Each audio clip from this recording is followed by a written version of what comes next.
दहीहंडी उत्सवात उंच थरांबाबतीत मुंबईतील गोविंदा पथकांचं वर्चस्व राहिलेलं आहे आणि तरी यंदा ठाण्यातील गोविंदा पथकांनी या मक्तेदारीला आव्हान देण्याची जोरदार तयारी सुरू केली आहे।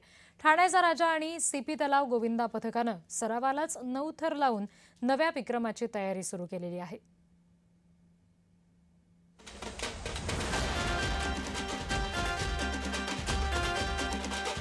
ठाण्यामध्ये दहीहंडीच्या सरावालाच थरांचा थरथराट पाहायला मिळतोय।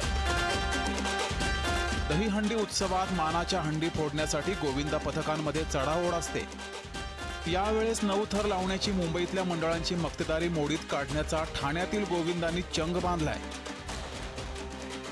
ठाण्यातील ठाण्याचा राजा आणि सीपी तलाव या 2 गोविंदा पथकांनी सरावादरम्यानच 9 थर रचण्यात यश मिळवत मुंबईच्या पथकांना थेट आव्हान दिलंय। दरवर्षी बाहेरनं मुंबईवरनं आपल्या इथे गोविंदा पथक येतात, ते मोठे मोठे थर लावतात। पण यावर्षी असं चित्र दिसून येतंय की ठाण्यातल्या गोविंदांचं वर्चस्व वाढतंय। ते कुठेतरी एक नवीन कामगिरी करण्याच्या मार्गावरती आहेत आणि यंदा नक्कीच ते 9 थर लावतील आणि यशस्वी उतरवतील सुद्धा। ठाण्यातील एखादी तरी मानाची हंडी फोडण्याचा मानस असल्याचं सीपी तलावाचा राजा गोविंदा पथकानं व्यक्त केलाय। ठाण्यातले पण मंडळ आता थोडे थोडे मोठे मोठे होत चाललेत। त्यातलंच आमचं एक मंडळ आहे, आम्ही पण 9 थर लावलेत, तर आम्ही पण त्या रेंज मध्ये आलोय। तर नक्कीच आमचा पण मानस असणार आहे की ठाण्यातली एखादी तरी हंडी आम्ही फोडण्याचा मानस ठेवू।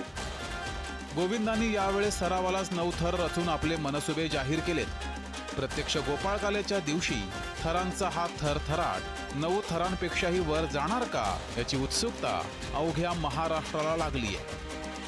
कुणाल बोहिटे, जय महाराष्ट्र, ठाणे।